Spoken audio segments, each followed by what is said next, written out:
Hello and welcome back to another video. In this problem we have the expression 7532 plus 100y squared plus 10 times 10y squared minus 110. And we're told that this expression can be written in the form ay squared plus b, where a and b are constants, and we're asked to find the value of a plus b. So before we do this, we have to actually get it into this form. So we're going to do that by getting rid of the parentheses. This parentheses, there's no negative, there's no coefficient in front, so you can just drop the parentheses. So this is equal to 7,532 plus 100y squared. Here we do have a coefficient. We have a coefficient here, but it's just 1, and distributing that doesn't do anything because multiplying by 1 doesn't actually change the value of anything.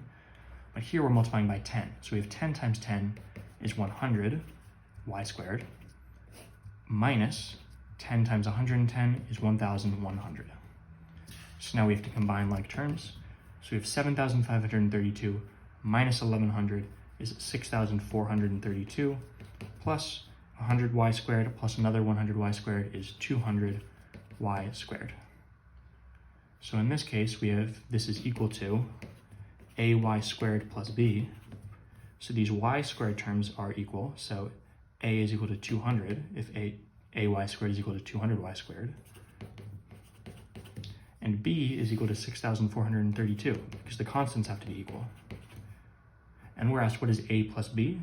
Well, a plus b is 200 plus 6,432, which is 6,632, which is going to be your final answer.